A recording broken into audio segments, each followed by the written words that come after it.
In today's video, I'm going to talk about something very serious and hopefully kind of bring some sense to this conversation. There's a lot of things, a lot of red flags, a lot of concerns that I have, and that's what we're going to spend this video on. Hello, everyone, and welcome to the channel. My name's Brian. If you happen to be new around here, and we have 74,733 of y'all who are taking on that everyday millionaire challenge. So to you, I think everything we're going to talk about in this video is going to make absolute sense. But what we want to achieve in this video is to get this information into the hands of people who think what Xbox is doing is a good thing. And hopefully we might be able to spare somebody the immense amount of pain that is waiting for them just around the corner. Now let's go ahead and do a quick update on some of the video stuff that I put out yesterday. Before we dive into the main core of this video, Phil Spencer has recently apparently reported to say that all Bethesda games are going to be exclusive. I think this is an interesting development, and personally speaking, I think it's the real smart play that he has in his back pocket. But if you guys missed yesterday's video, we talked about that, and I think it's really interesting to see what will happen over the course of the next 5 to 10 years, because Microsoft isn't slowing down in their acquisitions. But let's talk about how they are going to steal away, rob your future away from you. And that's what we're talking about here with Idle Sloth reporting. The Verge, Microsoft is launching an Xbox credit card. The Xbox MasterCard includes points that you can earn to redeem for games and add-ons. This card can also be customized with an Xbox gamer tag. The Xbox MasterCard will be available exclusively to Xbox insiders in the 50 United States beginning on September 21st, with the availability to all Xbox players in the 50 United States coming in 2024.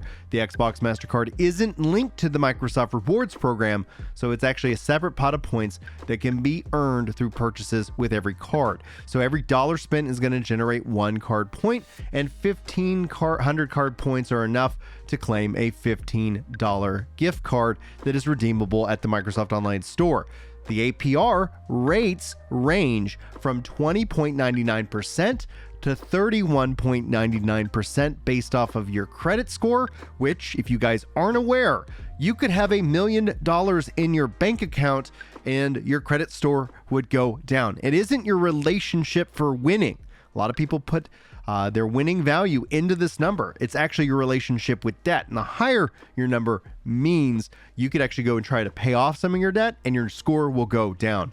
The credit score is a complete fabrication and a myth, and it is siphoning people's lives and livelihoods away. Anyway, credit card members can also get a bonus of 5,000 points, $50 value, after their first purchase with the card, alongside 3 months of Xbox Game Pass Ultimate for new Game Pass members. And then there's an obvious stipulation for new Game Pass members here. Why is this horrible?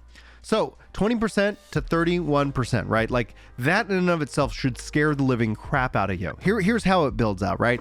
Let's say you have invested $1,000 into a good growth stock mutual fund, and you're getting an annual rate, an average return of 10%, which just seems, based off a lot, that tends to be kind of right around that same ballpark. So half of the 20% that you're going to be paying on this value.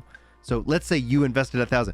In 9 years, you'll have $2,000. 10% roughly means that with compound interest, you will double your money in a decade. 20%, imagine having something at 20%. You would double your investment, double your money in 5 years. At 30%, even less, right? Nobody is giving out, there's no investments that we're going to sit here and say, this is going to pay you 30%. So why are we giving it to Microsoft in this case? This is set because, okay, let's counterpoint argument. You do just fine with credit cards. You redeem your points. That's all well and good. Okay, cool. Congrats to you. Exception to the rule. Most people get caught, especially when Murphy, if you haven't heard of Murphy, he has a law where he comes around, especially when you don't want him to. He's always going to pop up at the worst possible time. And what ends up being the case, your addiction to video games, which video games can be addictive. They're designed to do this. The aspect is that you get caught, and then all of a sudden, you don't actually own your games, which is unfortunate because then you're financing those games and you're going to get further and further underwater while Microsoft, a $1 trillion company, continues to benefit off of you. How do you fix this? How do you change your life and your trajectory? First things first, you got to figure out how to pay off your debts. This could mean working more, increasing that income by any stretch of the imaginations. If you owe people money, you are from the scriptural reference, the borrower is a slave to the lender.